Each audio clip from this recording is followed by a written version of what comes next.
Hey everyone, how's it going? This is going to be our virtual lesson, a video lesson for my absence, if you're in my Project Prize game design class. Today we're going to go over how to put in an enemy into the game, so mainly a turret that's going to follow the player and shoot at, that the player can shoot at and destroy. So that's the goal for today. So first thing we're going to open up is Blender because we're going to make the enemy model and utilize it. I'll do that right now.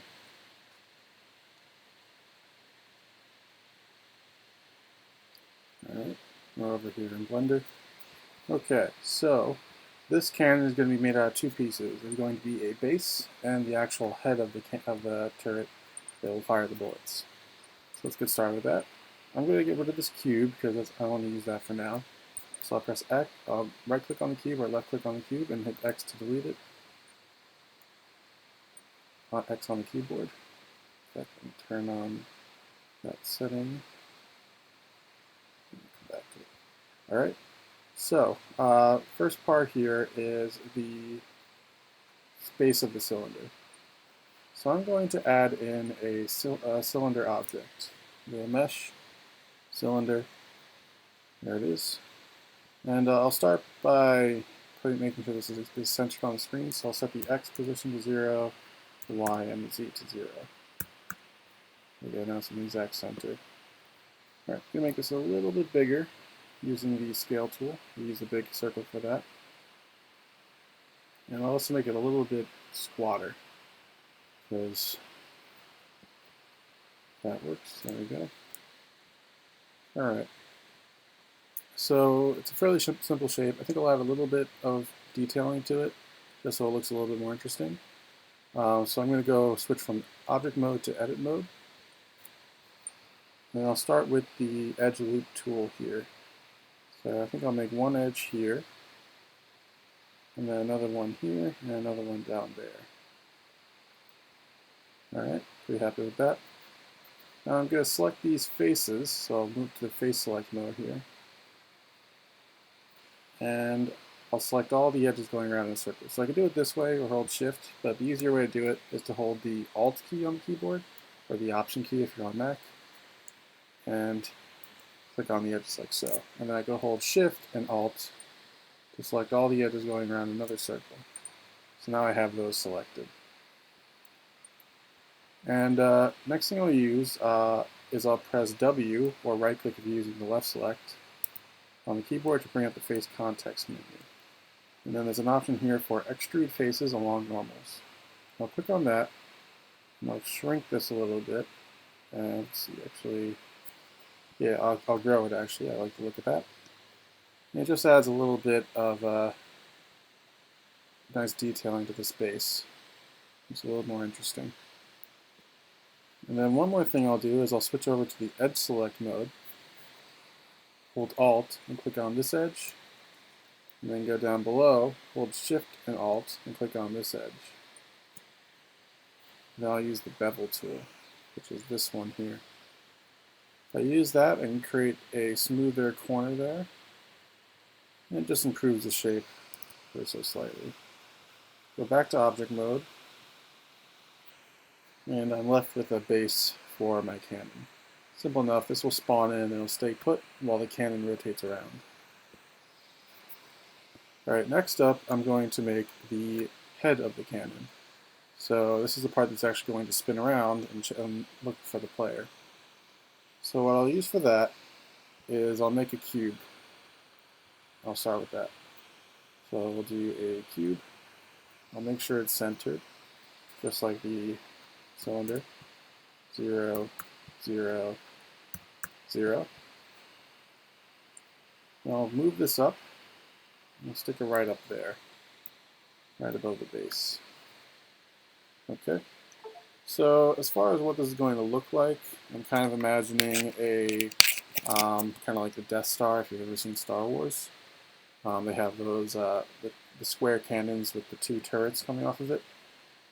So I'm going to start with that and make something similar to that shape. So I think I'll make this cube a little bit bigger. So I'll use the scale tool. and then I'll raise it up just a bit. Okay, like so. Alright, it's a little bit too big. There we go. That's more like it. Alright, and then I'm going to start modifying the shape. So I want to create, it has kind of a slope look, so we'll go to edit mode. I'll click on this face, and I'm going to shrink it along the y-axis here, like so. Okay, and I'll move it back this way. That's kind of an interesting shape. It makes it easier to tell clearly what the front of the shape is. So similar to how I did on the base, I can bevel the edges to make this look a little bit smoother. And if I hit A, I can select all the edges and do all of them at once, which would be an interesting look. There we go. It removes those harsh corners and it looks a little bit nicer now. Okay, I'm pretty happy with that. I think I'll add some details using my edge loop tool, one of my favorite tools. I won't worry about being too accurate. Let me move those. Move that one a little bit. And I can add some details that way, like using more of the extrude tool. Just adding some metal detailing.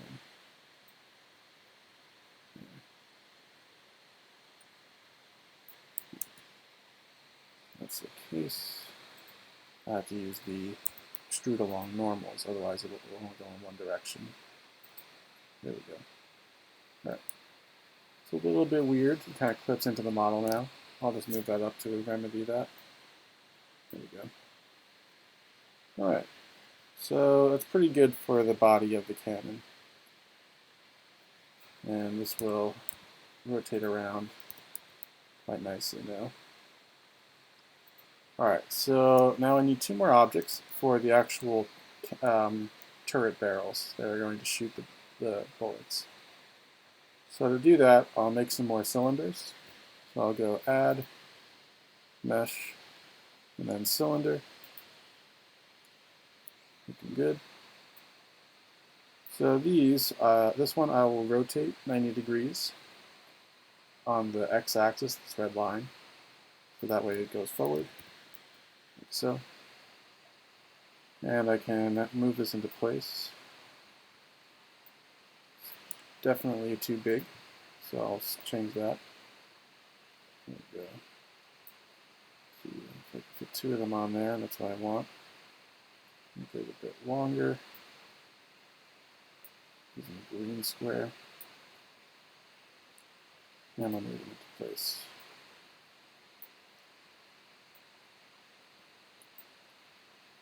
Looks good to me. Got a little bit more inside the model there. Okay, so I think that's a good start for one of the barrels there. Just improve it. Tab. There we go. Alright, so what I want to do next is just work out more shaping on the barrel. So I'm going to use a combination of the extrude tool and the scale tool in edit mode. So I'll click on this front face.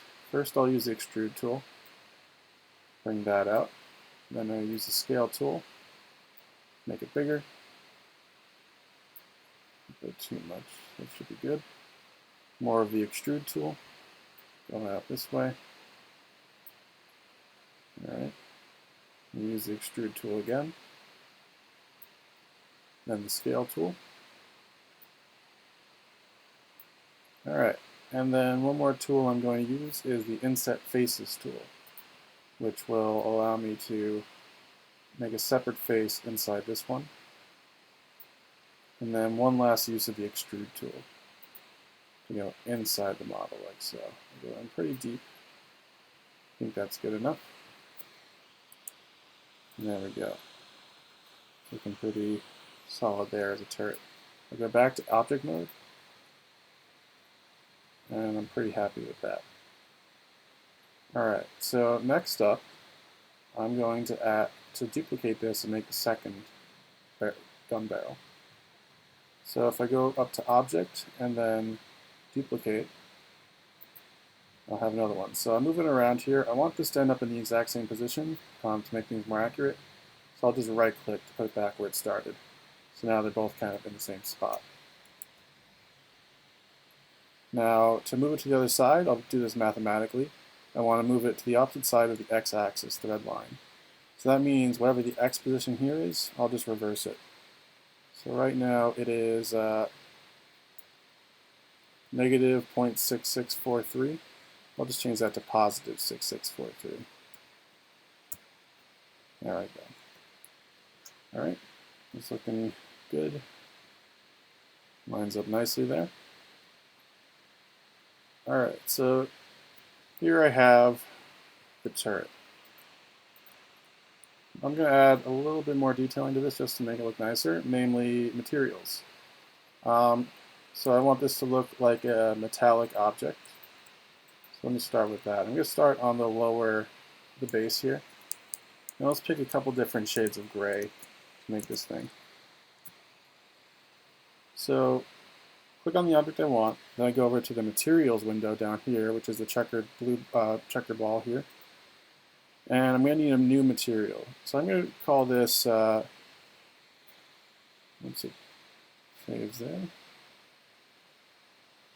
give me a second, there we go.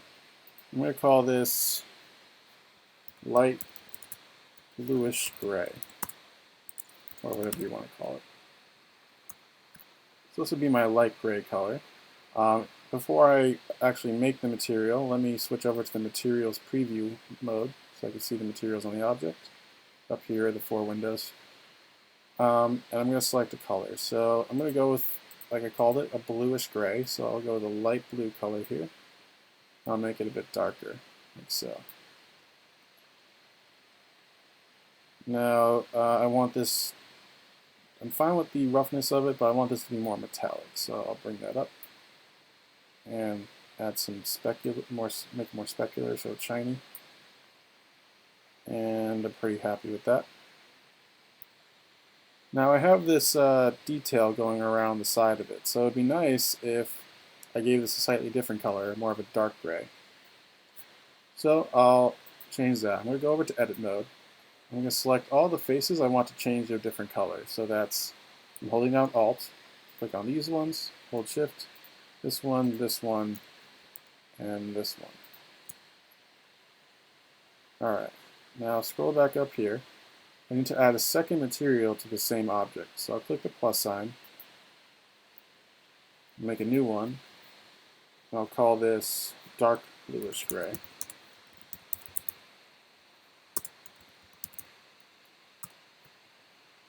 So it's going to be a very similar color. I'm going to up the metallic, give it a little more specularness.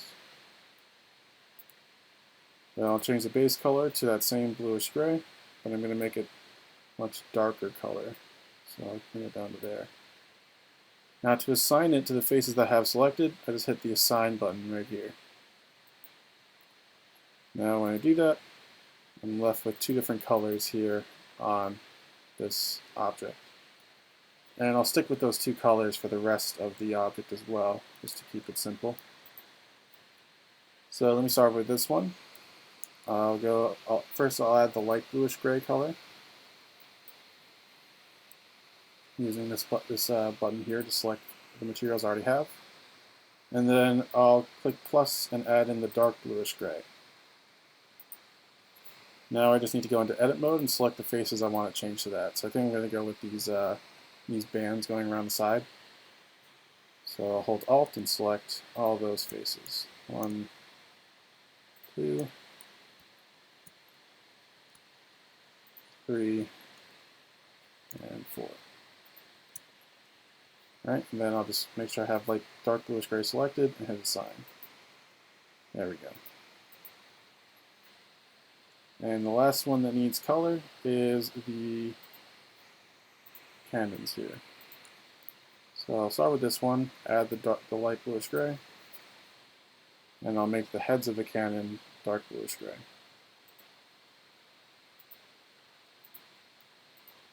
Go into edit mode, select all the faces going around the top of the cannon here. Wasn't holding shift. Add in dark bluish gray, and hit assign.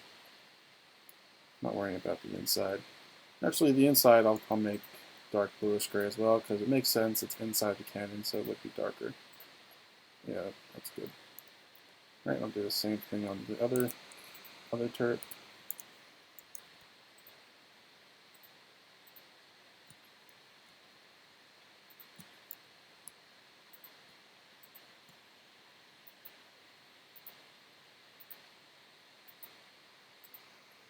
All right, so this is looking pretty good.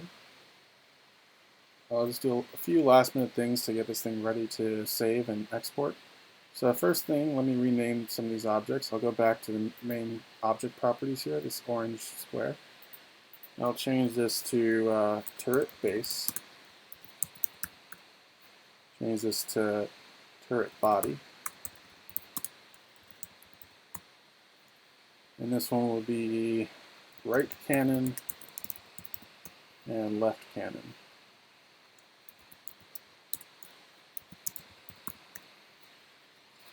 And then I need to make sure everything is attached. So everything is going to be attached to the base. So let me start by attaching the head of the cannon to the base of the cannon.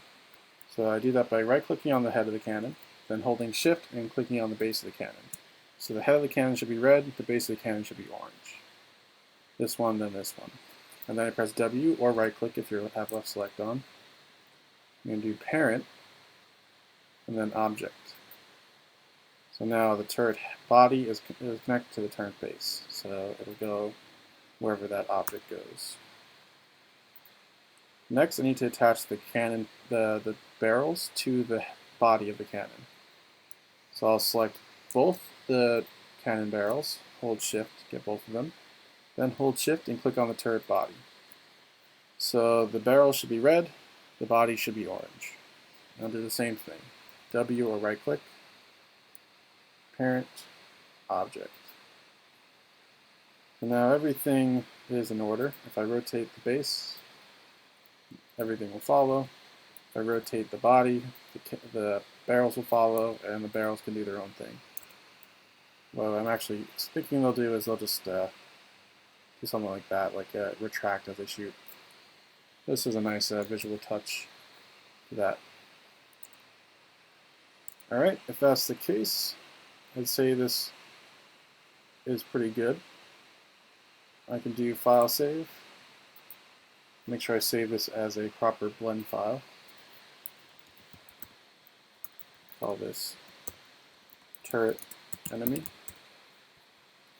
Save it wherever you need it. Save the blender file. Alright. Now I'm going to go back to the project in Unity, and let's see how this looks when I bring it into the project folder. I'll go back to my documents, find the turret enemy.blend, and I'll drag it straight into the project folder.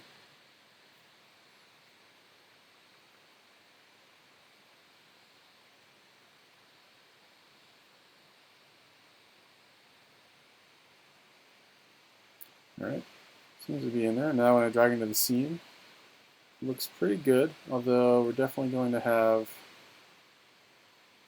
issues with the camera and the light appearing, so I'm going to turn those off. There we go. So now we see the turret in the scene, and it's looking pretty good. Raise that up, keep it out of the floor, and there, definitely it's ready to challenge our cannon player. Alright. Okay, so slight addendum to what we were working on here. So we're going to have to go back in Blender, fix a few things. Sorry, I'm filming this in chunks, so noticing a few issues in between and fixing them. So for one, if we look at the parts of the turret, we see that they have kind of weird scales, 1.8. The body here has 1.8 plus 2.4, a few different scales there, especially the cannons here. And also the turret is facing the wrong way, so we're going to adjust that. You see here that this is the forward direction, and so the body of the turret is not facing the forward direction, it's facing the opposite. So I'll go back to Blender and fix a couple of these things. So for one, the turret, I will rotate 180 degrees so it faces the other direction on the Z-axis. There we go, the cannons follow because we parented it. And now to fix the issue with the scaling, you see all these objects have very weird scaling. I'm going to select all the objects, I'll hit A. Then I'll go up to Object, and then set, and then Apply. Sorry, Object, Apply. And then we're going to do rotations and scale. We don't want to apply locations because that's going to mess with the pivot points. Just rotation and scale. So now if you look at all the objects in the scene here, they should all have a scale of 1 and a rotation of 0, which will just improve things quite a bit there. So utilizing that, I'm going to go up to File Save and resave this Blender file. Now going back to Unity, in order to replace my changes that I made there, I'm going to ignore that's coming into play later. I'm going to delete the Blender file as it stands in the project window here. So it's loading for something. There we go. So I'm going to go to the project window and delete the Blender file. Like so. So that's going to turn this object red, which will mean that it's missing the data from the Blender file. But if I just go back and add that same file in, as I resaved it, as long as it has the same name, it'll find that and it'll reattach the data. So now the object is just as I left it with the camera and light turned off, but the turret is now facing the correct way. So if I see here, this is the forward direction of the object with the blue arrow, and the turret is facing that direction. And the scale of all the objects is 1, which is going to be important because otherwise it gets skewed when it rotates. So we want to avoid that. Now the next part here that I want to work with is actually getting this turret to rotate in the direction of the player. So as the player moves around, the head of the turret will follow the player. So what I'm going to do is I'm going to make a new script. So I'll go over here to Add Component. I already have it typed in here, but you can type it in. It's called Turret Script. Remember, no spaces, otherwise it won't work. I'll do New Script. And then I'll press Create and Add. Give it another moment, give the script a second to compile. And this will soon work. As soon as the name appears there, you know that it is finished compiling. There we go. Okay, so once this compiles, I'll open it up and I'll start editing the script. And it's loading.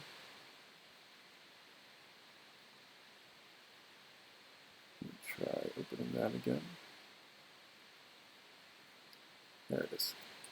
Okay, so this script will only need a couple of variables for now. So I want the turret head to face the direction of the player, and then move at a certain speed. So let me set up the variables I'll need here. I'll start with finding the player.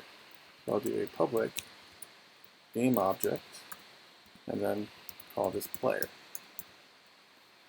The second thing I need is the head of the turret, which is a separate object, so I need to access this as its own variable.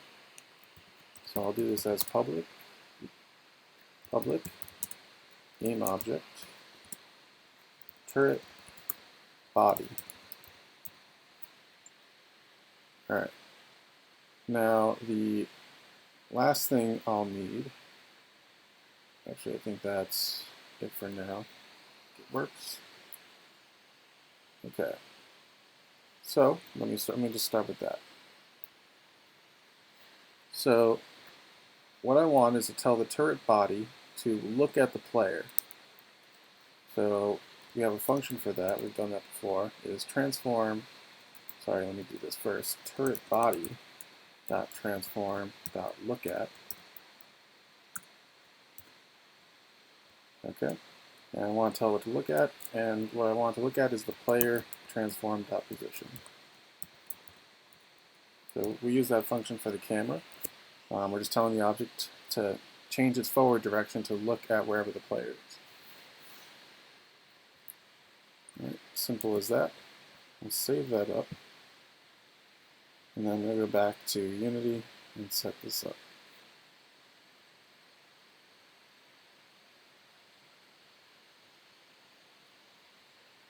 All right.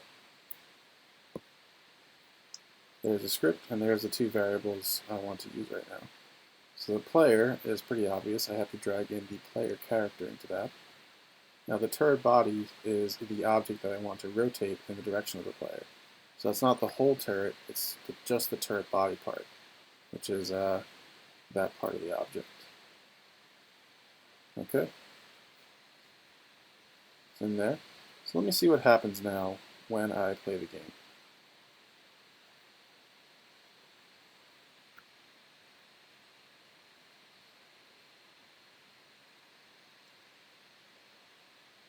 Take a second there. Alright. So the results are not exactly what I had in mind. It's really hard to tell what direction this is actually facing, but it looks like the top of the turret is what's turning to face me. That is actually working pretty well, but it's not what I want. So, how to fix that? Let's take a look at what would be the cause of that. So, to look at the direction that an object is facing, we click on the object and we use the move tool and see what direction the arrows are facing. We want to make sure we're in local mode, because if we're in global mode, these are always facing the same direction. Y up, X to the right, and then Z forward. And that's the same for every object that we're seeing here. Local, up here, changes that to the object's actual rotation. So we see here that while the turret enemy is facing the right way, the inner objects are not. And that's because of the difference between Blender and Unity in terms of the axes. In Blender, the Z is up. In Unity, the Z is forward. So with these objects, we see that the Z direction is facing upward. So there's a couple ways we can fix that. We can rotate the objects in Blender, but that would look kind of weird and not work too well. The easier way to do this is to add a holder object that will have the correct direction, and it'll just take the objects with it. So the way we have to do this is we actually have to break the connection of the prefab to the Blender file, because we can't reorganize the hierarchy unless we do that.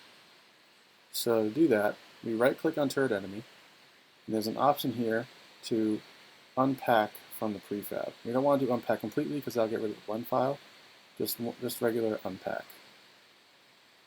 And when we do that, we'll notice that the object is no longer blue. There's loss of connection to the blend file. So if we were to actually replace the blend file now, it wouldn't work. So we want to just make sure we only do this when we're ready, which we are right now. So to add the holder object, I'm just going to click on turret enemy. I'll right-click on it. And there's an option here to create empty. This is just going to be an empty object. And if we do that, it'll attach it to the enemy. I'm going to call this turret body holder.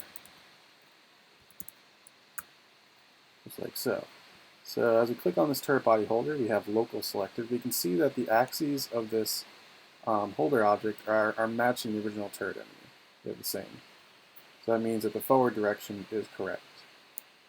So if I were to take the turret body and then drag it into this object as parenting, now the holder still has the correct direction, but as I rotate that, it takes the top of the turret with it. So therefore, as long as the holder is rotated the correct direction, the turret body will do the same. So let me go back over to my turret enemy. And in this variable here, we can see that the turret body is what's rotating. Instead, I want to rotate the turret body holder. So that will turn to look at the player. The code stays the same. If I click play, we can see that in action, and hopefully that will work.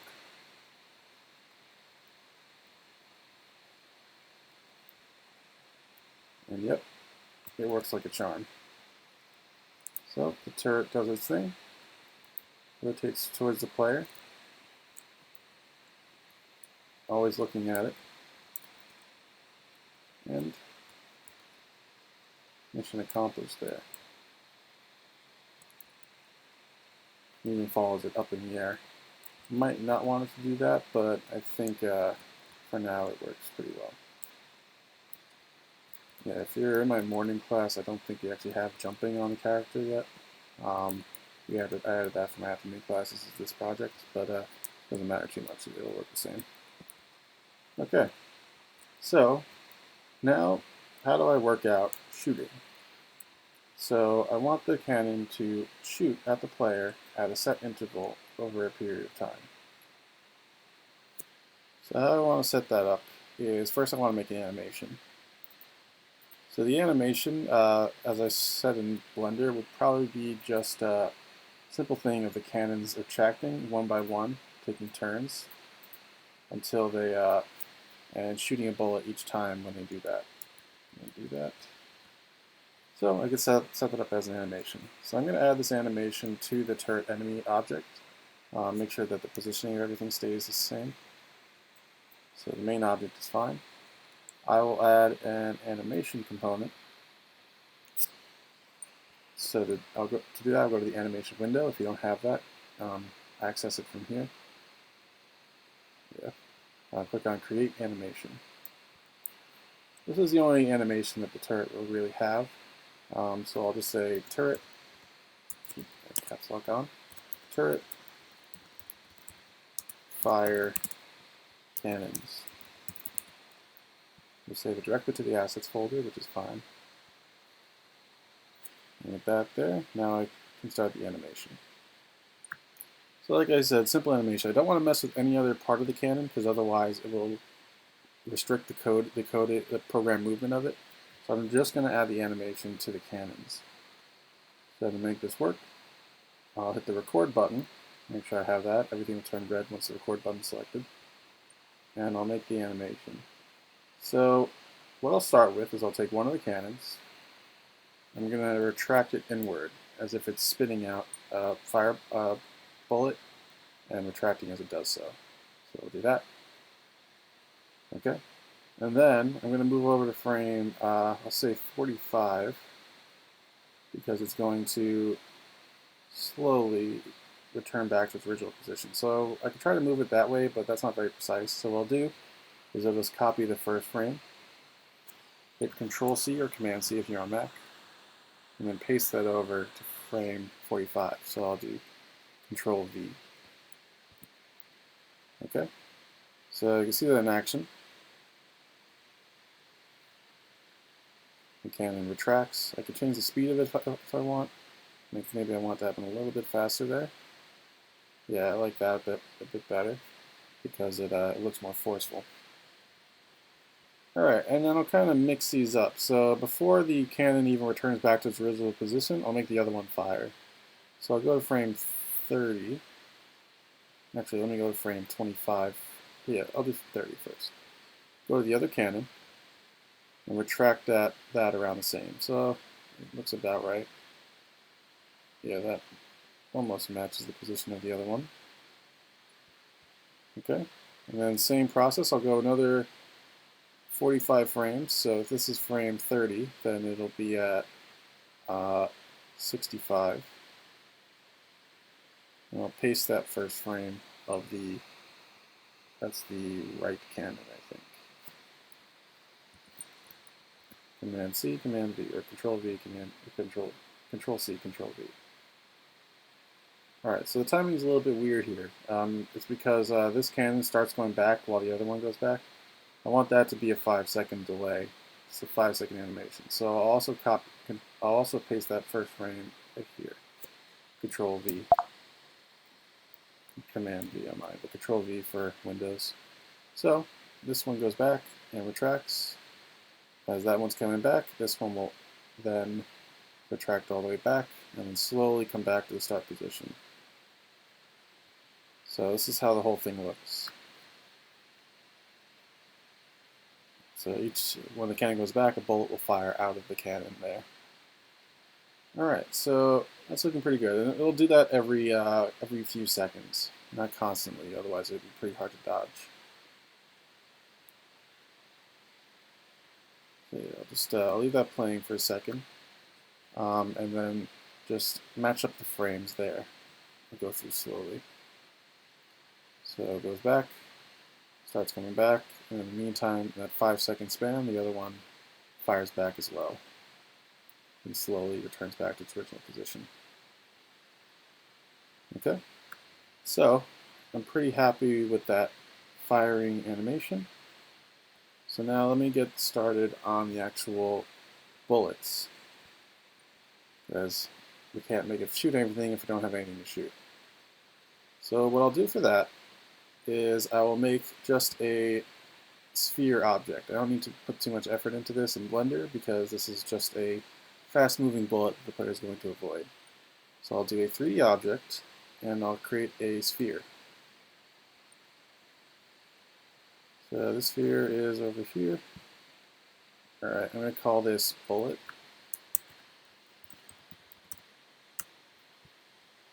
And let's see, how's my size? It's a little bit too big, so let me scale that in with the scale tool. And let me move that over the cannon here just to see how it looks. Yeah, that sounds about right. Maybe I'll even make it a little bit bigger. Doesn't exactly have to fit, but I think that's a good size. Alright, so this is going to be a fast-moving, fiery projectile. I'll probably add a little bit more to it other than the cannonball. So first thing I'll do is I'll give it like a glowing red material, so you really know to avoid this thing. So I'll right-click down here to create material. I'll call this bullet material.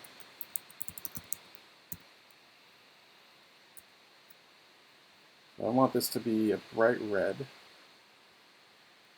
I'll give the onus and smoothness, and then I'll give this some emission so it glows that bright red color. Maybe a bright orange color, reddish orange. Yeah, I'm pretty happy with that. That looks dangerous. I'll take that material and add it onto the bullet. That's good. Alright, so far this is looking okay. I want this to really look like a fiery projectile though. So what I'll add is just a simple particle effect animation. So I could do this one of two ways, but what I think I'll do is I'll add a child object that is a particle system. So I'll right click on the bullet, then click on effects, and then particle system. That adds it on there. Alright, so here is my bullet. It's a little hard to see right now. Well, first thing I'll do is I'll go down to the renderer section, change the render mode from billboard to mesh, and then change the mesh from a cube to a sphere. And then as the material, I'll put in the bullet material. Now it looks like I just have a bunch of other bullets coming out of this one bullet. But I'll adjust a few things. So for one, I don't want the shape to be a cone, I want it to be a sphere. And the size I'm going to make a lot different. So I'll do a random start size. So I'll do that, I click on the arrow next to each of the variables here. I'll do random between two constants. And I'll do a start size between 0.1 and 0.3. Alright. Their lifetime is way too long. I'll randomize that as well. I'll do between 0.5 and 2 seconds. And the speed I'll also lower so they don't go as far away from the center of mass here. Let me do between 1 and 2.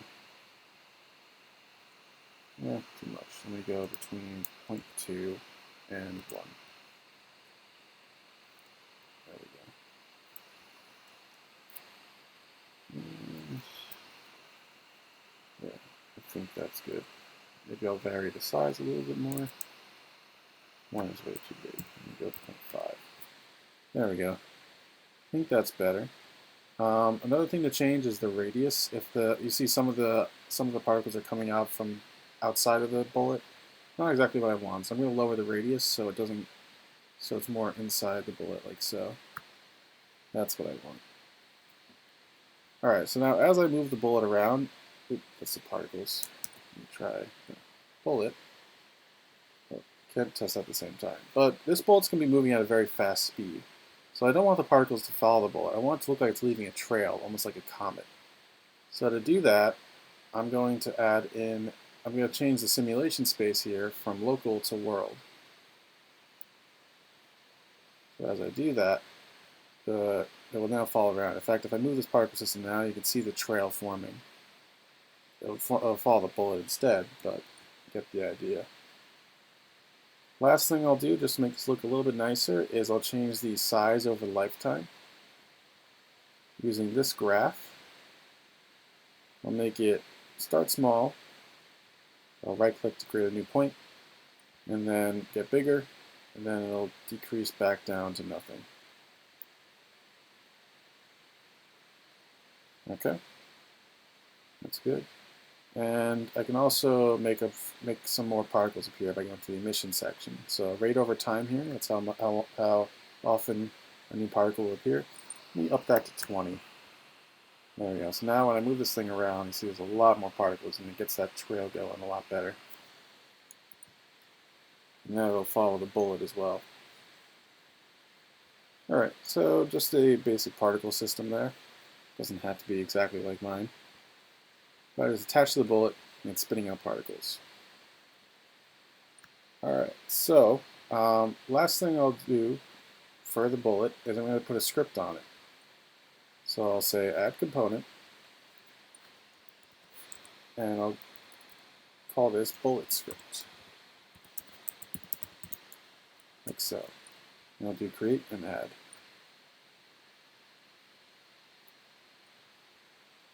Alright, this script is going to be very simple because it's a bullet. It's just going to shoot out and do whatever it needs to do when it hits stuff. But I also want to tell it to move in a particular direction over a period of time. So I'm also going to create a rigid body component to move this with physics. There we go. I'm going to turn off the gravity because I don't want this to follow gravity. It's more of a bullet, so it wouldn't fall, at least not for a while. So now I'll open up the bullet script, and let me edit that. So the bullet script is going to have just a couple of variables. I'll start with accessing the rigid body. Public rigid body RB.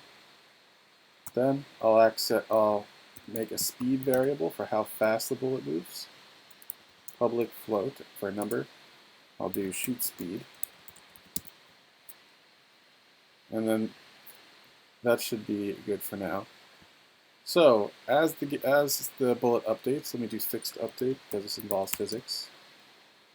I'll change this to, I'll say RB.move position. And this takes 3 parts. First, it's the position I'm changing, which is the transform.position of the object. In this case, the bullet.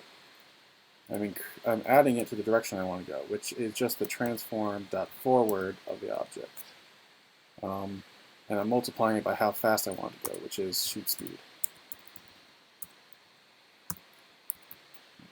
And I'm going kind of fast. We can always pause to, of course, look at the code. So we'll save that up. And then I'm going to go back to the bullet.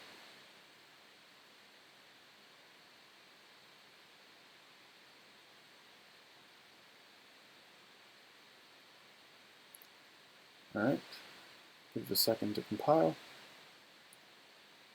Alright, looking good. Let me check the rigid body. I'll drag in the rigid body component into there.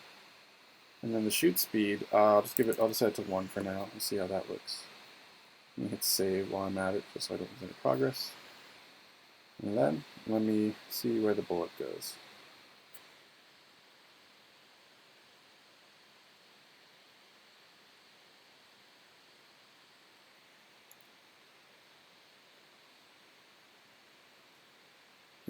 There it goes.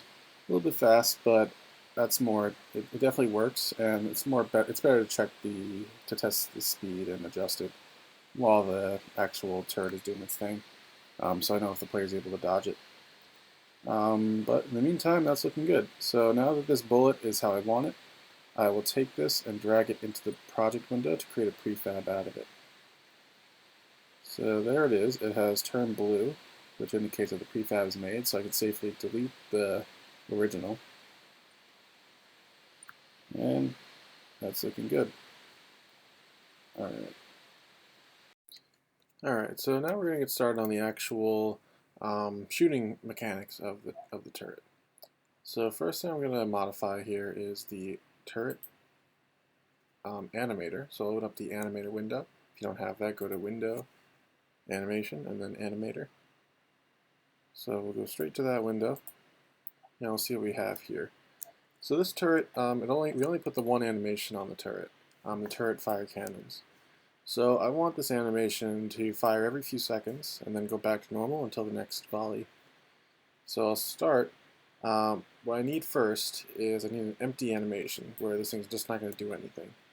So I don't need to make a separate thing down here for that. I can just right click in the animator and do create state and then empty. This says new state. So this new state is empty. It does not have a motion, which means that if the turret is in this form, it just won't do anything. So I want this to be the default. So this is what's going to be most of the time. So I'll right click on that, click on set layer as default state, and add that right there. So now I need to create transitions between these two animations. So to do that, I right click on new state, I'll click on make transition, and I'll go over to turret fire cannons. Now I'll do the same the other direction. I'll right click on turret fire cannons, make transition, and then go back to new state. So how this transition is going to work is it's going to be based on a trigger. So it's almost like pressing a button to tell this animation to go. So I'll make the trigger up here, over here in the parameters tab. Make sure you're not in the layers tab here in parameters. Click on the plus sign, and we're going to do a trigger. So this trigger is going to be fire cannons. That's what I'm going to call it. So I'll make sure I match it up later with that same name.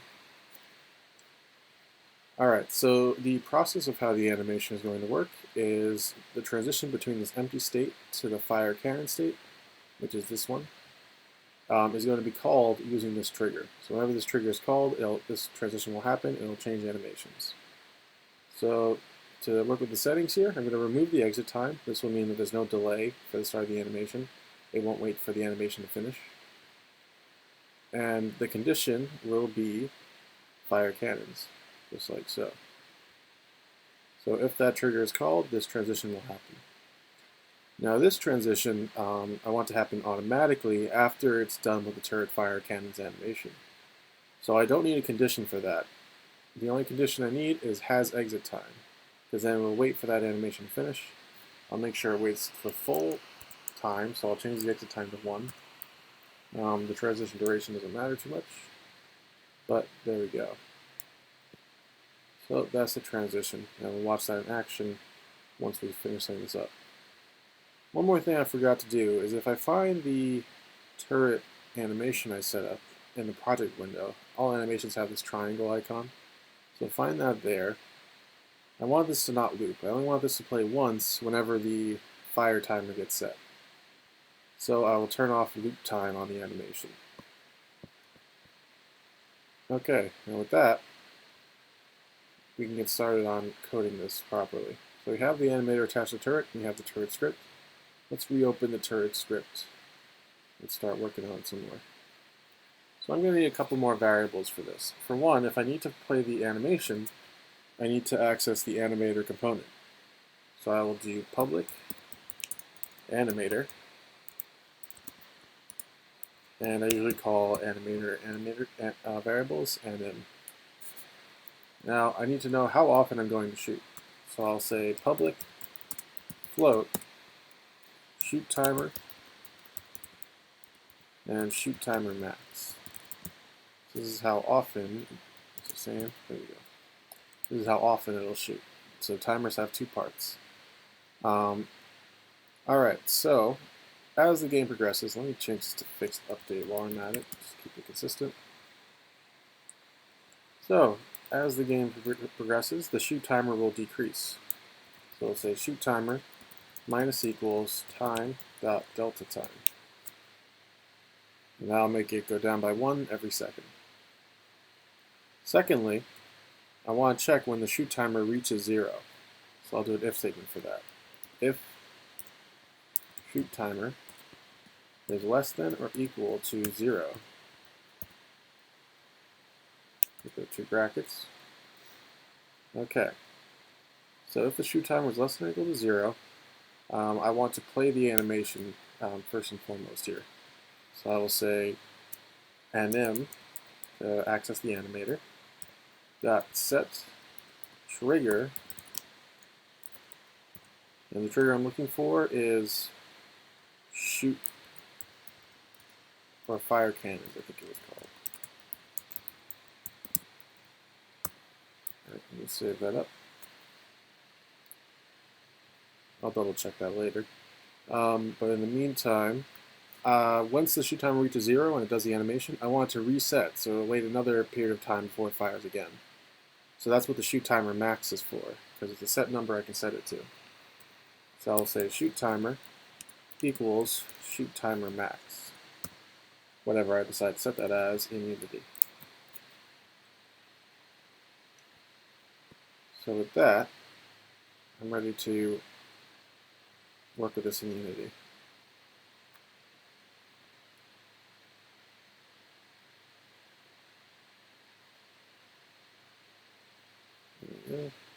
Alright, so let me just double check that trigger, fire cannons, it works. Now I'll go over to the turret enemy, and I just have to bring in the variables I need. So I need to drag in the animator component onto here, and I need to set what the shoot timer max is. So this is how long it'll wait between shots. Let me go 5 seconds for now. Alright. So with that set up, let me test this out.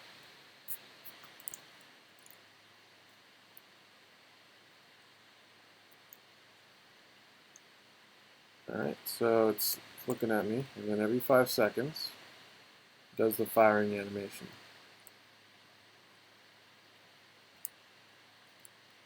Alright, so it's looking pretty good there.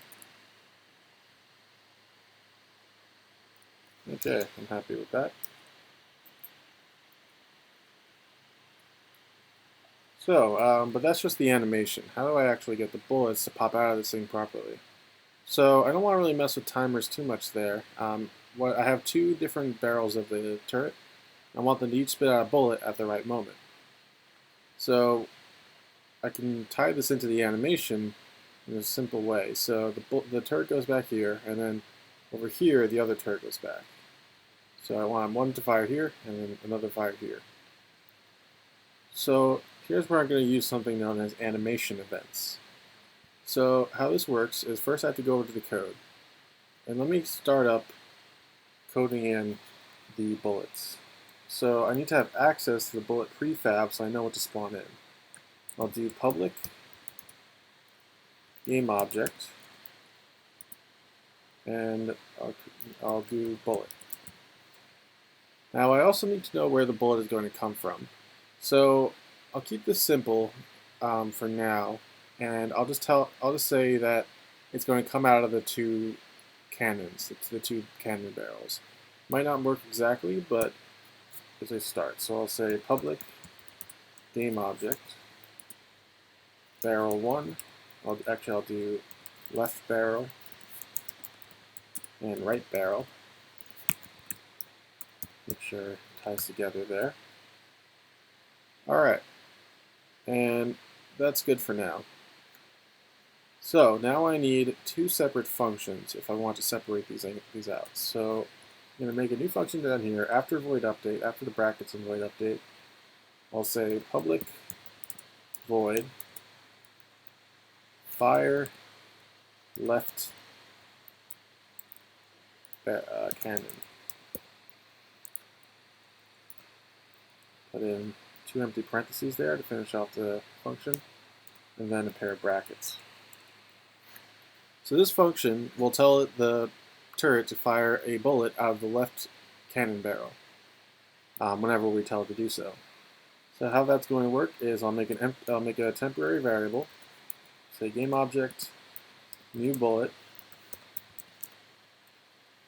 and then I'll create one using the instantiate function. I'll say instantiate, and then the 3 parts of the instantiate function I need, which is what I'm spawning, which is a bullet, where I'm spawning it, which is going to be the left barrel transform.position.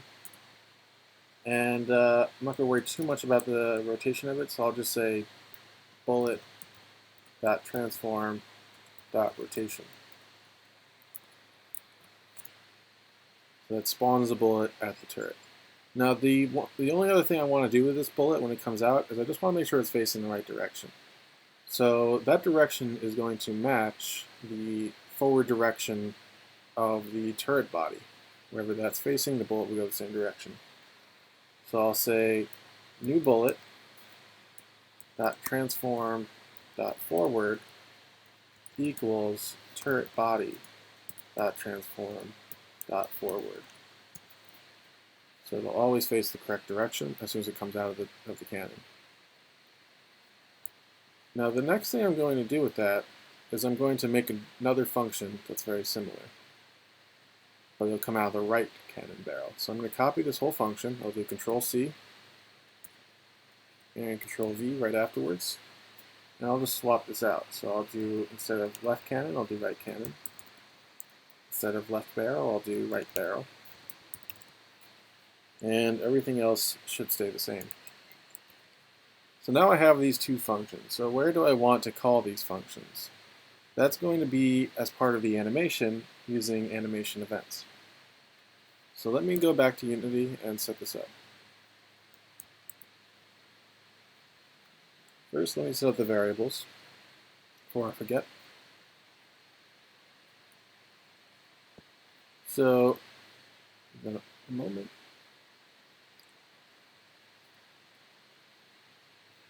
There we go. So we have bullet, and then we have left barrel and right barrel. So I'll just drag the left cannon and the right cannon into those 2 there. And then I need to find the bullet prefab and bring that in as well. Here it is. Bring it into there. Alright, so now the last part here is the animation event. So animation events are placed along the timeline in animations, and they can access functions that are attached to a script that's on the same object. So let's go to this point here. At this moment, I want a bullet to come out of this cannon. So this is the left cannon. So to add an animation event, I move the timeline to where I want it, and then I click this button here. It looks like a banner of some kind. It says Add Event. I click on that, and it adds this white mark here. So this is the animation event. Now I tell it what function to look for and activate. So up here on the top right, I could say function, and I want to fire the left cannon at this moment. Alright, now I do the same for the right cannon. I move the timeline to where the right cannon fires, around there. Click the animation event button again, and change this to fire right cannon. So you can't see an action yet, but as the animation goes through, once it hits those animation events, it will fire those functions, and bullets will appear out of the gun. So let's test that out, make sure it works.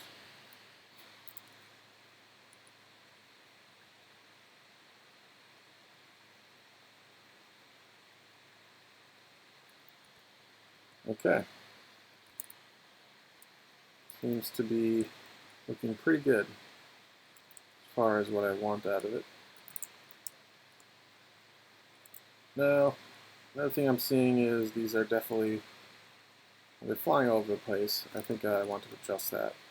But also, they're going too fast. So with the cannon following the player pretty much exactly, player's not going to have much of an opportunity to dodge those. Although I'm doing an okay job here, but yeah, it's going to become harder, especially if you're not moving. So I'll just lower the speed of the bullets. I'll make a couple changes to the bullets overall. So I'll double click on the prefab to edit them. See, it pulls up this window.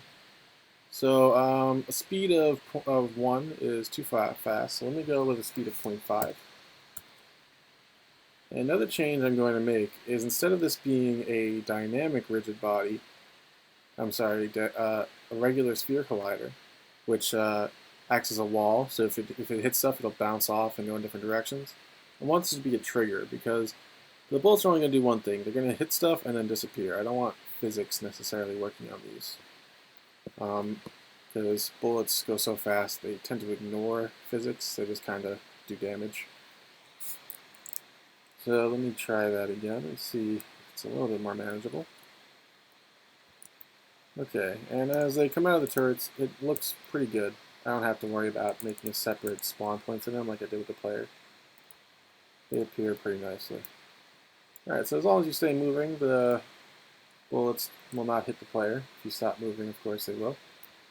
So we got a simple enemy type here. That'll work.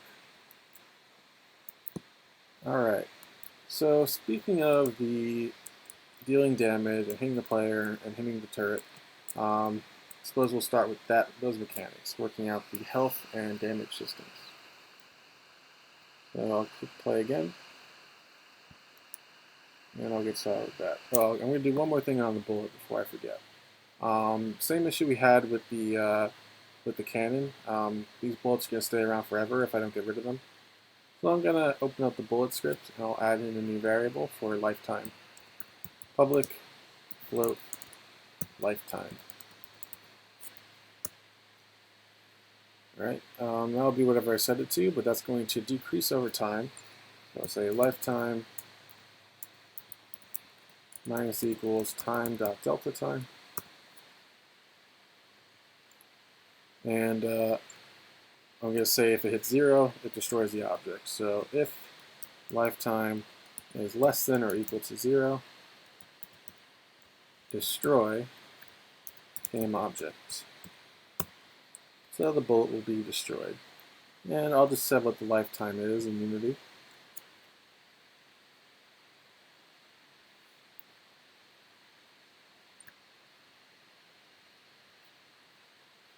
And wait for that to appear. There it is, lifetime. I'll just set that to 10 seconds. It doesn't have to disappear too quickly if that works. So go back to the main scene view, and you click over on this tiny arrow next to the object. And that'll bring me back to the scene view. So now we're ready to get started on the health and damage systems. So health is fairly straightforward. It's just a variable that will decrease, and when it decreases, the object will disappear. So let me start by doing this on the enemy here. So I'll open up the turret script, and I'm going to make a variable for this. I'll say public float health, and then also health max. It's important to still have the max amount of health for the health bar calculation later. So we have the variable, and right at the start, just to make sure, I'll set the health to equal the health max. So at the start of the game, the enemy will be at full health, whatever we set full health to be. Okay. So quite simply, I want the turret to lose 1 health every time it gets hit by a cannonball. So let me check for that. I'm going to make an on collision enter function down at the bottom that will detect if it hits the cannonball. So I'll say public void, it's just a function, on collision enter, and it might autocomplete for you, but inside the parentheses we just put collision and then collision. So this is what the object is hitting. So if the turret hits a cannonball, we want it to lose some health. So let me just double check to see if I have a cannonball tagged.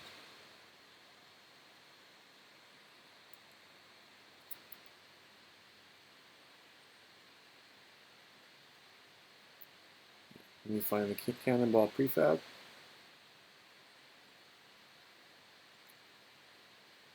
Smoke material and cannonball. Alright, so I do not actually have the cannonball tagged. Let me change that. Click on the tag section.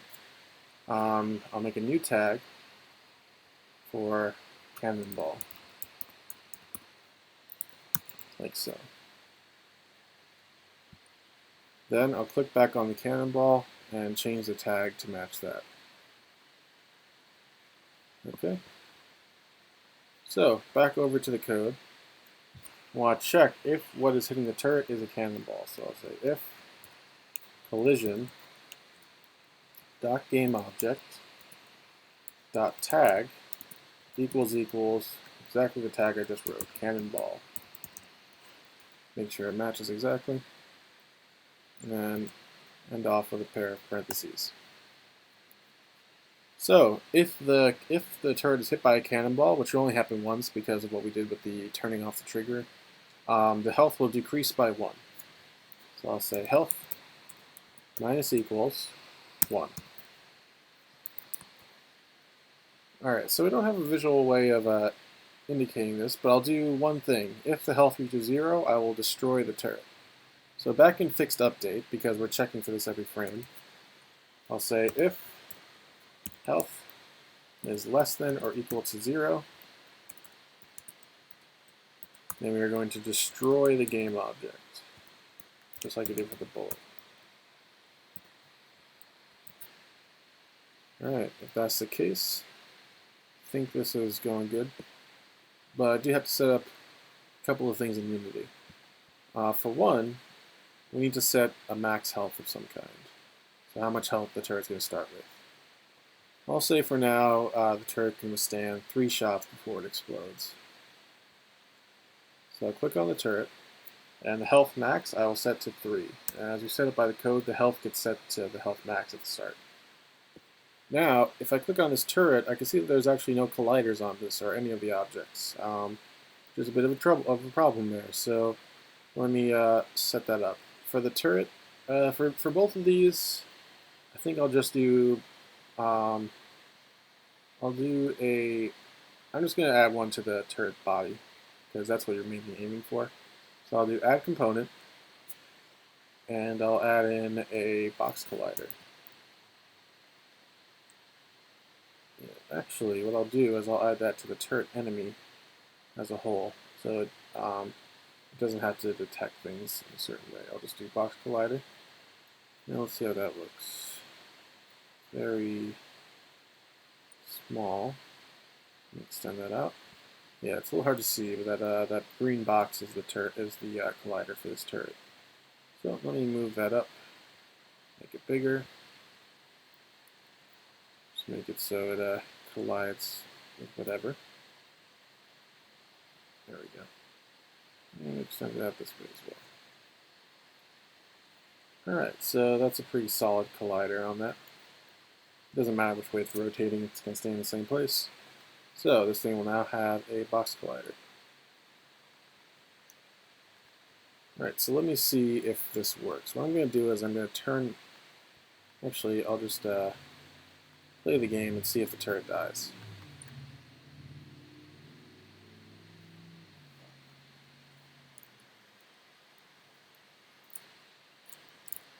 Okay. It is making contact. And if it hits it 3 times, it disappears, which is the goal. Let me do that one more time.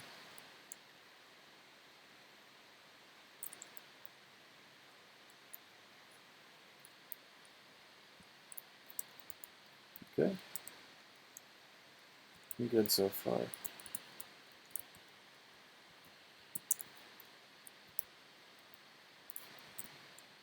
Alright, so I think 3 health is a little bit low, so I can always adjust it.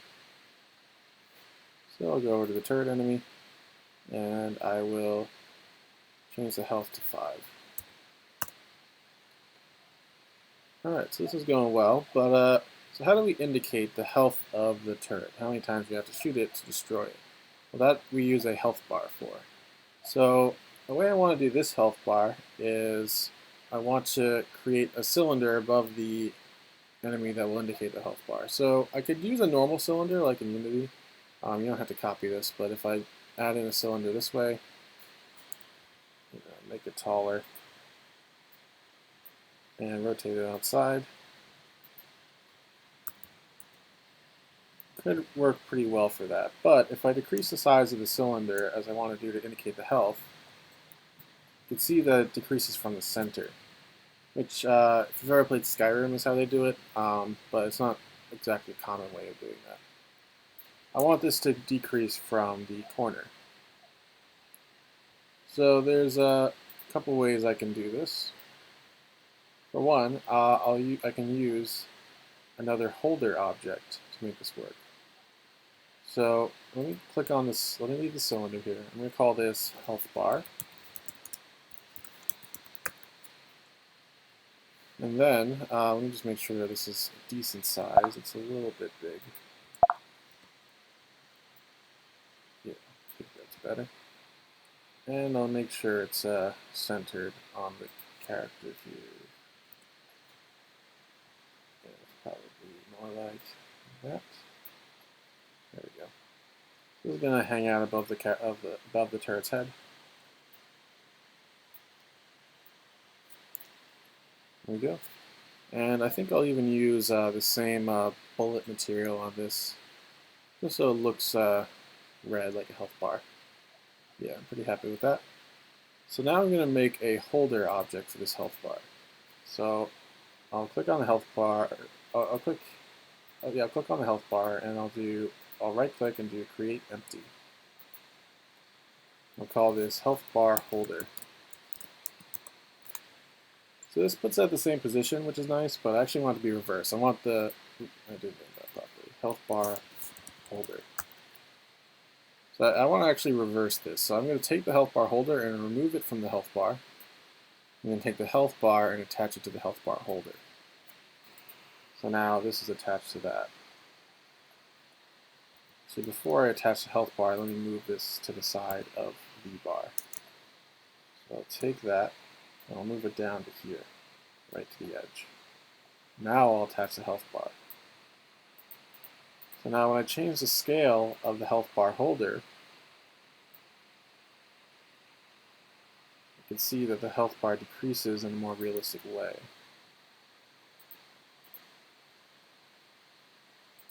Especially if it's facing this way, which it will. Okay. Now with that, I want to attach this to the turret body. So I'll take the health bar holder and attach it to the turret body because I want it to face wherever the turret body goes. That way it's always facing the player. Let me just see how that looks just as it is.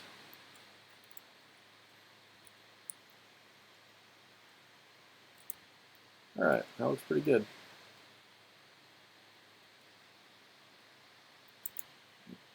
Pretty happy with that. Now, to turn this into an actual health bar that works, I'm going to work with the code. So the health bar holder has a,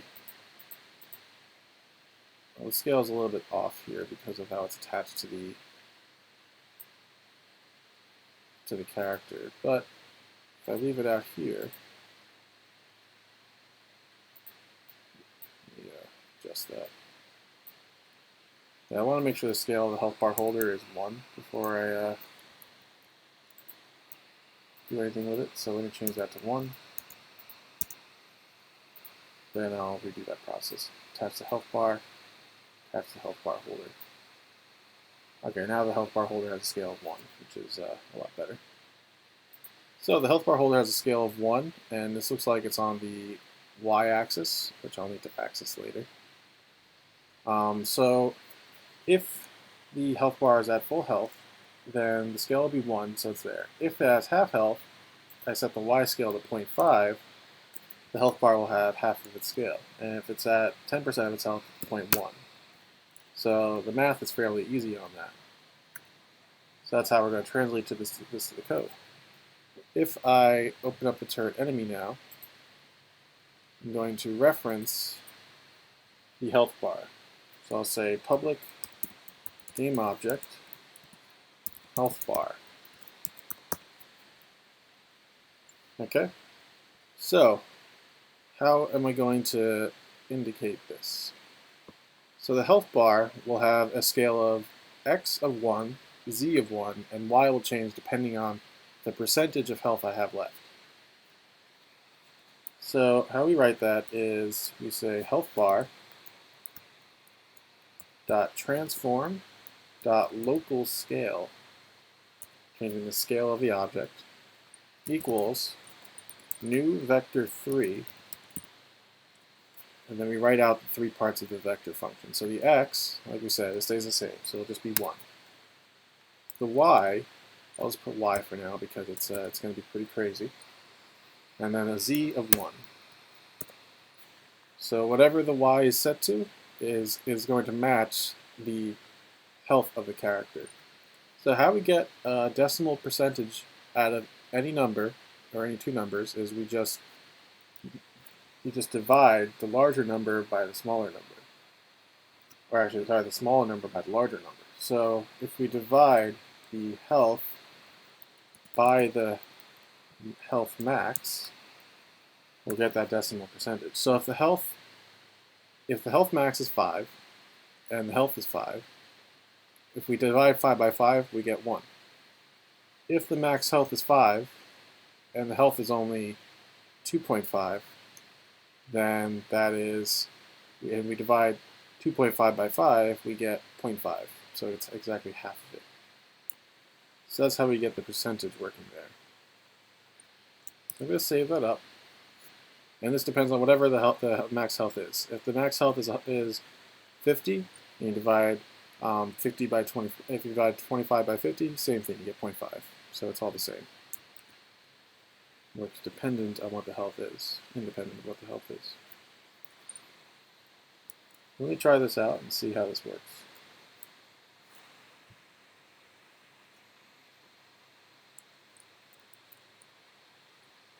Okay. So I click on the variable here, and I need to drag in the health bar, which is the health bar holder, not the bar itself, because otherwise the scale is a little bit weird there. So the health bar holder is there. Let me try this out, see if it works.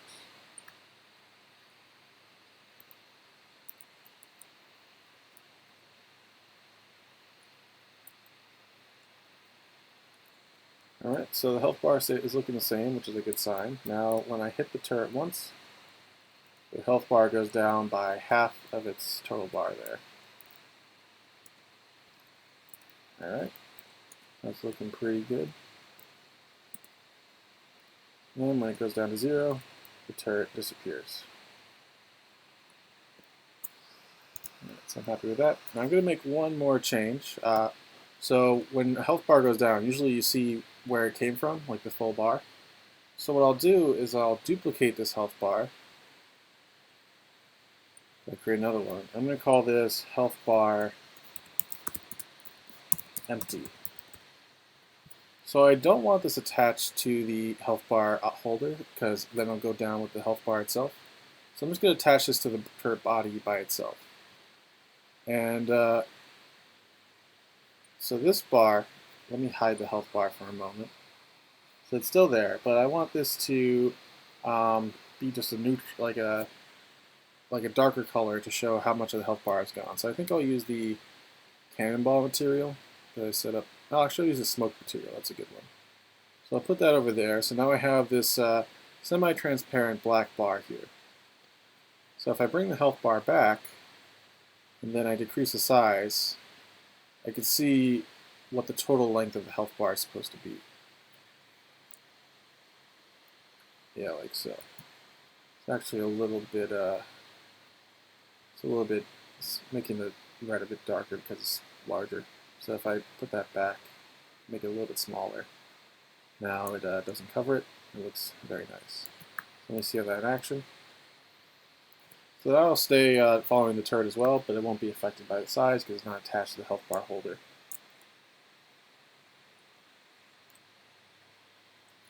Alright, so now when I shoot it, I can see where the health bar is coming from. So I know exactly how much health the turret has.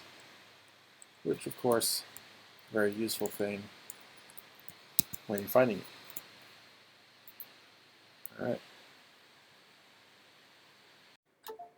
Alright guys, so the last bit here that we're going to do is we're going to add in the same damage mechanic onto the player so the player can take damage.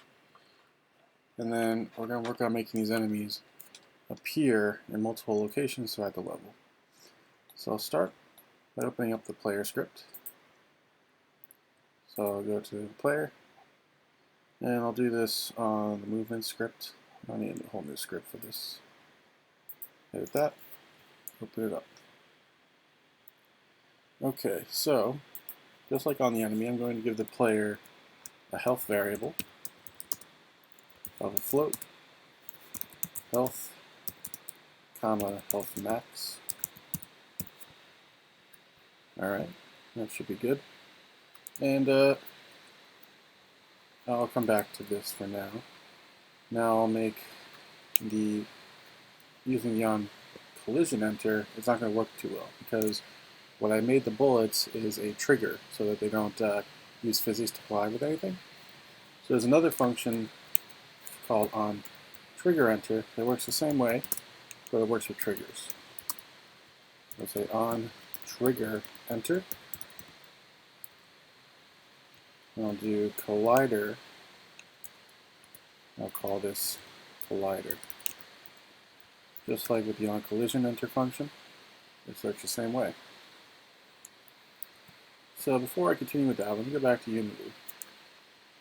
I need the player to be able to detect when it's being hit by the enemy bullet. So let me run back over here and set that up. So the enemy bullet, prefab here. I want that, I need to give that a tag, and I'll call this bullet. Okay. Save that. And then we'll go back over to the bullet, and I'll make sure it's tagged properly there. Alright. So now, if I go back to the if statement here, I'll say if other dot game object, collider dot game object dot tag equals bullet.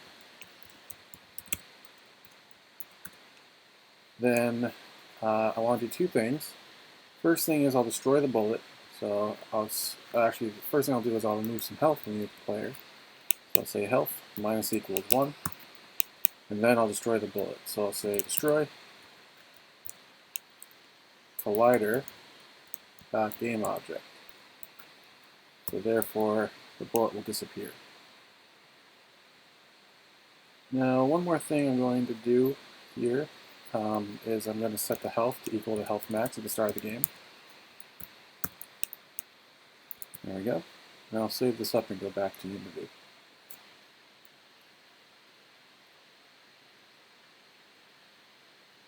Okay, so far so good. Now I'll go to the player, down the movement script, and now there's a variable for health max. So it's probably going to have a lot more health than the turret.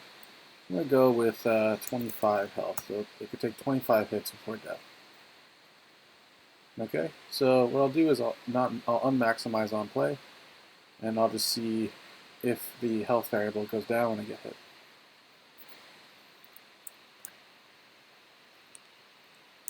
Okay, it starts at 24, and then if I get hit by bullets, like so, it goes down by 2. And it's possible to avoid the bullets, which is good. But the combat is a go. Alright, so moving on right on there, I need an indication of my player's health. So I'm going to do this a bit of a different way. Instead of a bar above my player's head, which will just kind of get in the way, I'm going to use a UI element to form the health bar. So to do that, I'll click over on Game Object, and I'll insert a UI element. This will be an image. So we've worked on the canvas in the previous project.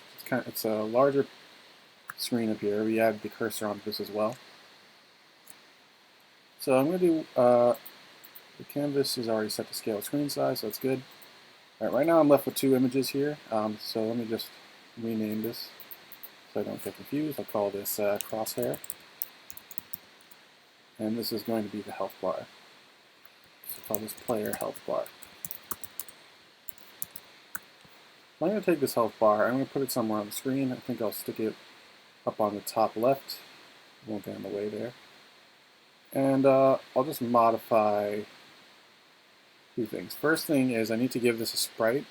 So you could make a custom sprite for this, but I just want to use the basic one. So over here where it says source image, I click on the little arrow, and then I'm going to find the square.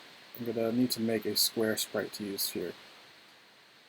So actually let me use this UI sprite. So I think that looks okay. It's one that comes with the project. Any one of these is fine as long as you use the square ones. There we go. Alright, and once I select that, now I'm going to manipulate the size of this. So let me go with something more elongated, a little bit squatter I think would be good. Now I'll move this somewhere into the screen. Yeah, modify the size this way as well. Okay, I'm pretty happy with that. And I'll change the color, I think I'll go with green. There we go, that looks like a health bar to me.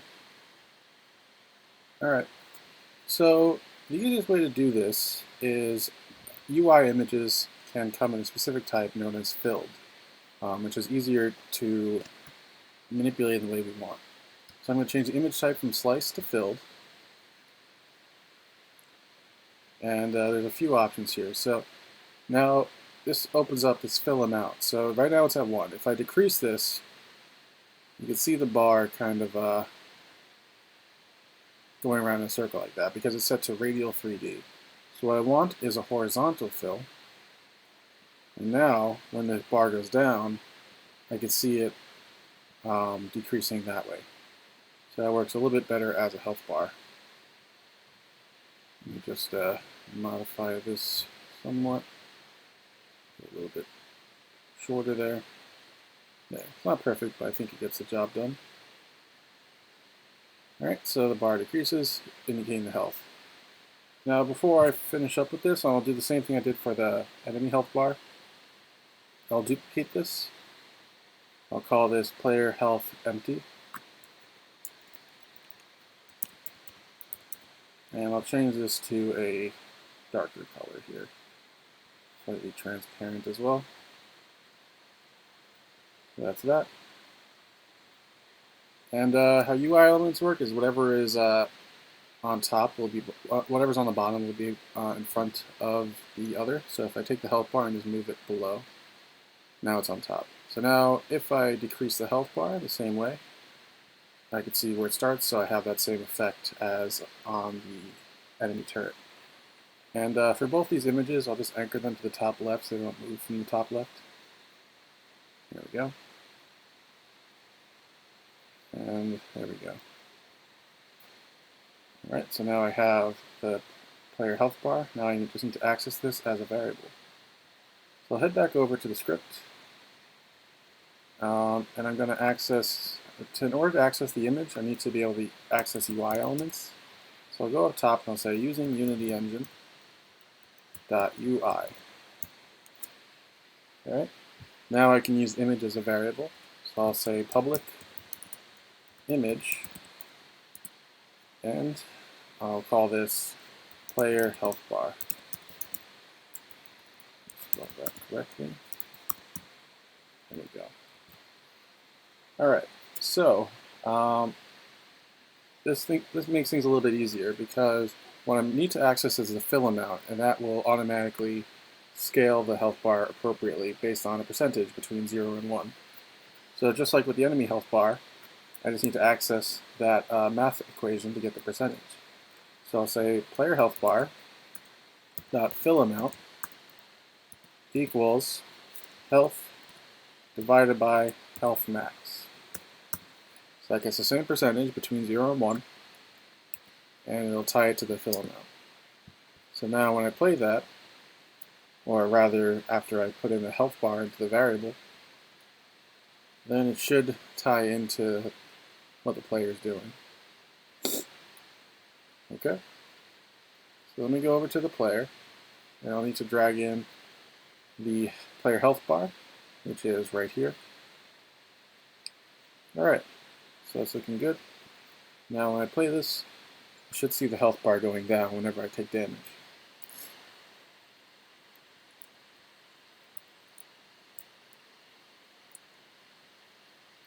Alright, which in that case happens right away, but let me see what happens when I get hit again. Yep, I see it going down. There we go. So I can only take 25 hits before I'm knocked out.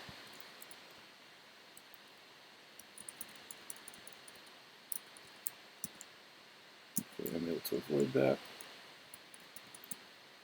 Alright. So that's good. Now lastly, I'll just make it so that if I run out of health, the player will die. So over here in fixed update, I'll say if health is less than or equal to 0, then destroy game object. Okay. Now let me just test that out. I'll set the health a lot lower just as a test, and we'll see what happens.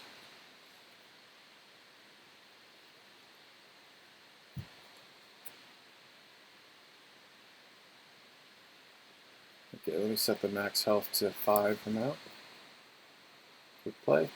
Let's see if this works.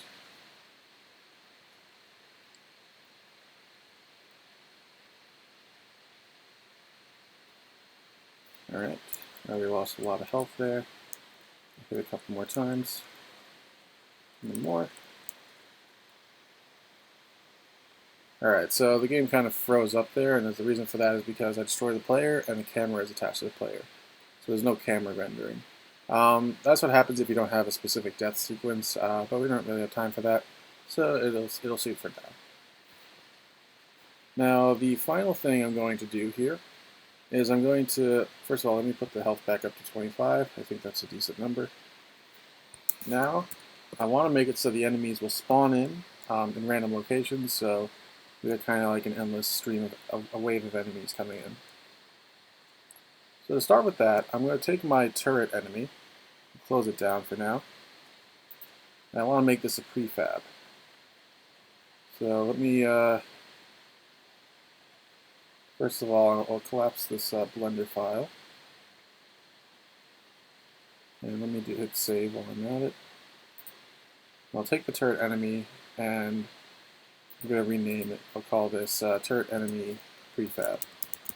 That way I'll differentiate from the Blender file down here. So that way when I drag this into the project window, now I can see a difference. A good way to tell is I also have a health bar above this one. I added that. So that should differentiate it. So now the turret enemy is a prefab. It turned the object back to blue. So that means I can safely delete the turret enemy.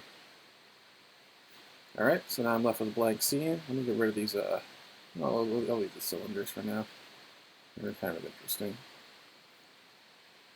But now what I want to do is I want to have an object that will spawn in the turrets along the level. So what I'll do is I'll create an empty game object. So I'll do game object, create empty. I'll call this turret manager. So this is an empty object. I'll just put it in the center of the screen. This object has no, it just has a transform. It has no model or anything, so it doesn't look like anything. But I'm going to give it a script. So add component. I'll call this turret manager, just like the object. And I'll hit new script and then create and add.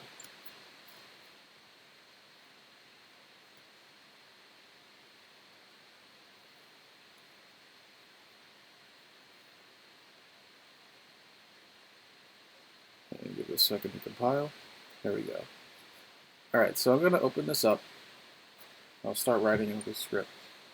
So the first thing I'm going to do is I want to have access to the turrets so I can create them. So I'll do public game object and call this turret.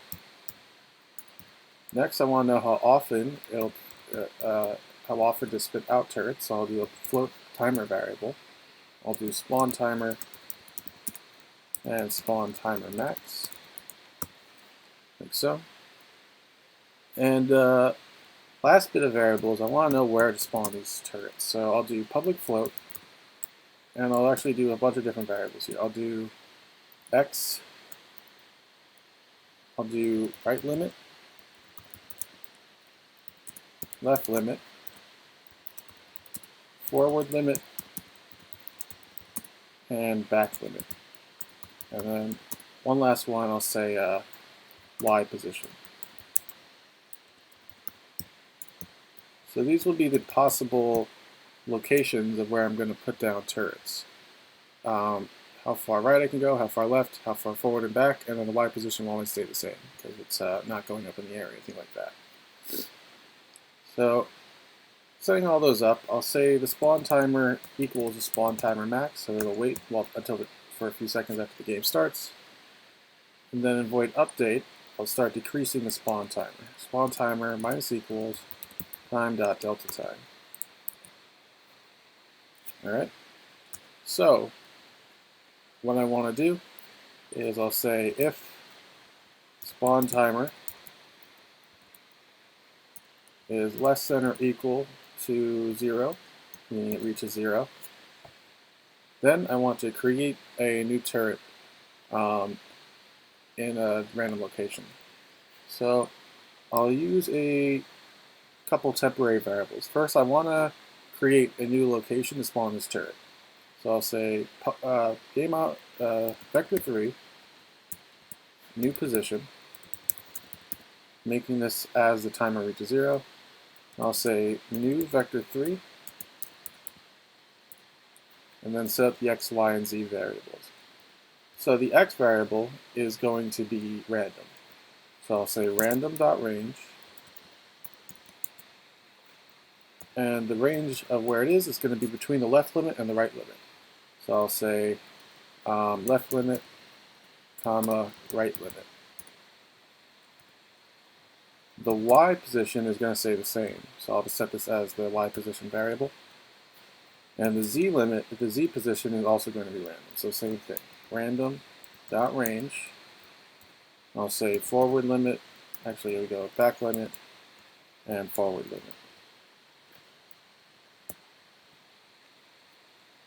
Okay, and then close off with the parentheses. So let me stretch that across the screen so you can see the whole thing. So that's setting up the new position. Now I need to actually create the new turret. So I'll say game object, new turret equals instantiate, and the three parts of the instantiate function, what I'm spawning, which is a turret, where I'm spawning it, which is the new position I set up there, and the rotation, which doesn't matter. I'll just say turret.transform.rotation. Alright, so if that's the case, this is looking good. So I'll save that up, and I'll go back over to the script here, to Unity.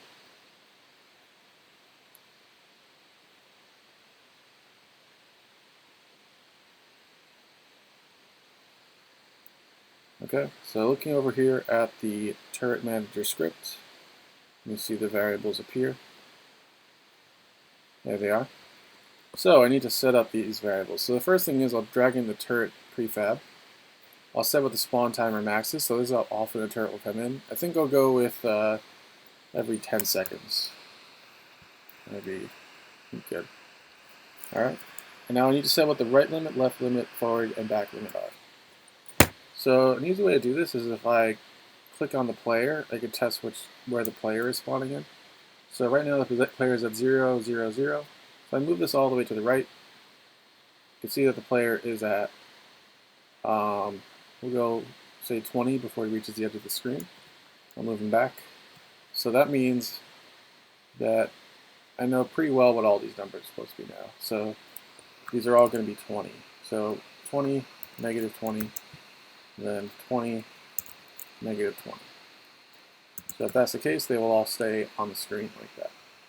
Now the Y position, I'll just set to 0 for now. If I need to move that up, I will. But for now, that works. All right. So now let me see if this works in action. I'll click play and watch to see if any turrets come in.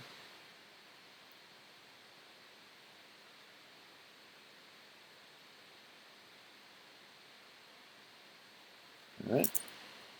So let me keep an eye out for them. So after 10 seconds, I should see a turret come in. Okay. I forgot to do one thing. Let me let me fix that. So I forgot to do a thing. I forgot to reset the timer. So if the timer doesn't reset, it'll stay at 0 forever, and it'll just spawn a turret every frame, which is not ideal. So I'll say spawn timer equals spawn timer max. Alright, so now I'll try that again.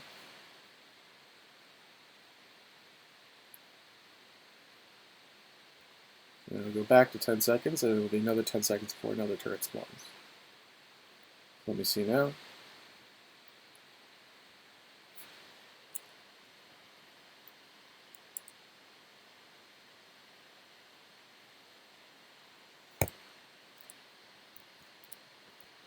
Alright, so let's see, wait 10 seconds, see if a turret shows up.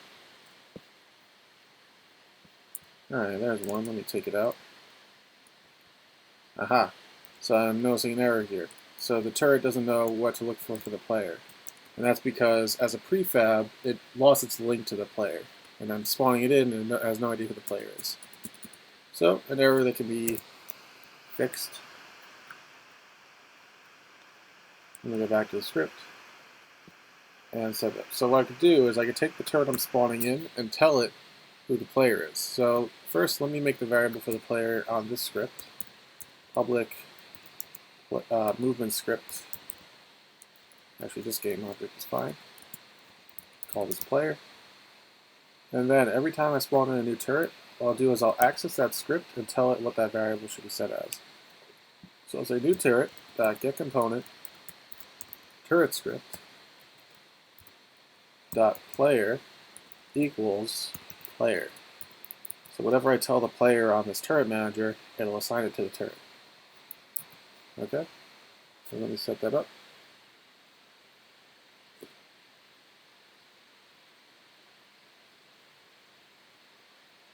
So I click on the turret manager, tell it who the player is. It's this one. Alright, now let me try it again and see if this works better.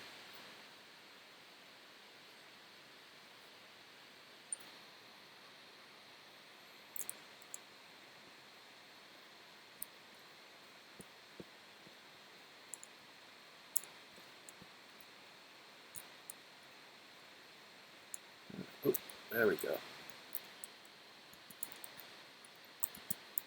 Alright. I got the turret in. I should take this out quickly before another one shows up. Speaking of which,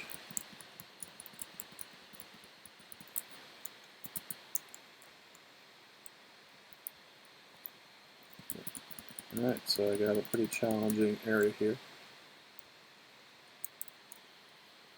Alright, so I think I'll give us a little bit more wiggle room to how the turrets come in. So let me go with instead of a 10-second timer, I'll go with a 12-second timer. 2 extra seconds to take out the turrets. Leave some wiggle room. Alright, so last part here. I'll do one more finishing touch. So for one, I don't like how the turrets just kind of come into thin air whenever they appear. So I think I'll do one quick thing. When the turrets come in, I'm going to say that their scale is really low. So I'll say new turret dot transform dot local scale equals new vector 3, and I'll say 0.1 f, 0.1 f, and 0.1 f. So that way they'll be 10% of their original size. So quite small. And that means that when they appear, I want them to get bigger as they come in. So it'll look like they're kind of spawning into existence as opposed to just a flash and they're there. So that means I gotta go to the turret script and I want to put in an if statement here. I'll say if transform dot local scale, I'll just pick a number, I'll say the x value is less than 1, then I'm going to increase the scale or multiply it by a certain value. So let me go with 0.01. I think that's a good one. Actually, we do 1.01 so it gets bigger. And plus times equals, my bad. So as long as the scale is less than 1, meaning it hasn't reached its original size, the scale is going to increase by this value. It's going to add 1% of it every frame. So with that, let me see how that looks when we play it now.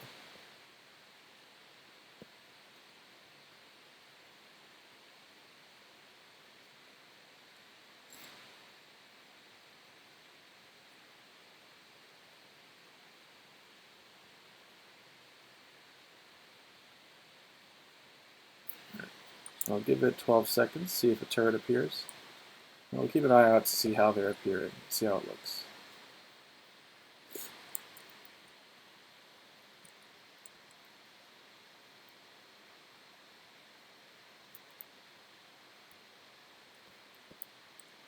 There it is.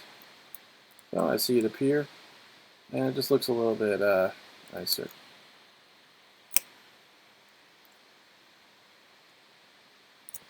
See it coming in there. Alright, it's a little bit too slow, so I'll adjust that. But it's good. And then as a bonus, what I'll do is, actually that's fine. So I'll just increase the size that it comes in. So I'll change it from 0.11 to 0.02. Okay. So it'll appear a little bit faster and just improves the look. So let me test that one more time.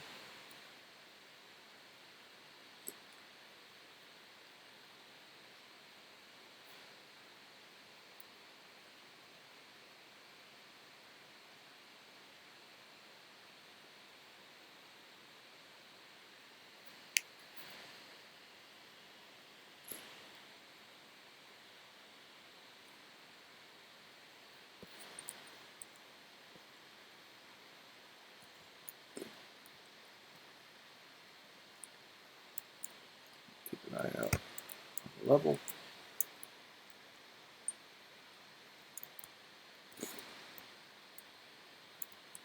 Alright, another change I'll make is I'll make sure they don't shoot the second they appear. So I'll say that the shoot timer equals the shoot timer max, which will be a huge improvement.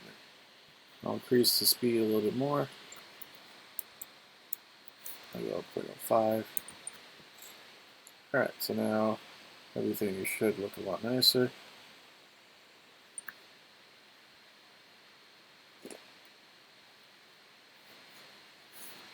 Alright, play it again.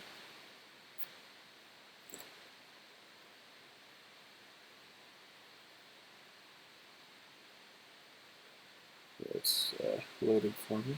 There we go. Alright, so let's see how they look now.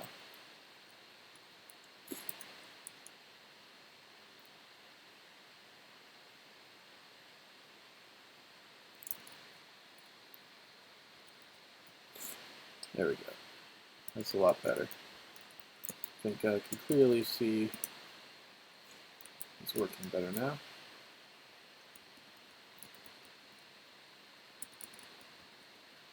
They're hitting something. Oh, I know what they're hitting. They're hitting the health bar. So one more change is I'll click on the turret enemy, go over to the health bar, and I'll remove the capsule collider here. I don't want that. Remove component. Do that for the health bar empty as well. There we go. And I'll fix it for all of them. Alright, and one more change. I'll increase the movement speed of that character a bit. He's a little bit sluggish. So we go 20.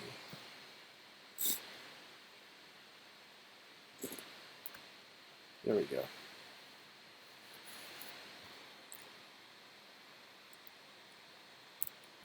There we go, much nicer.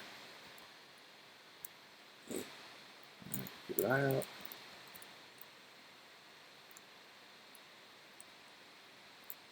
There's one. Keep it out. Avoid the shots. Just a little bit easier now. He moves faster. Alright. This is all working out pretty nicely now. I'm pretty happy with that. Okay. So, with that, we have added the enemies in. Alright, so that'll do it for this lesson. There's obviously a lot more we can do with this game. We can add more level, more obstacles, a win condition. But for now, we've covered this topic. So, see you guys around, and thanks for watching.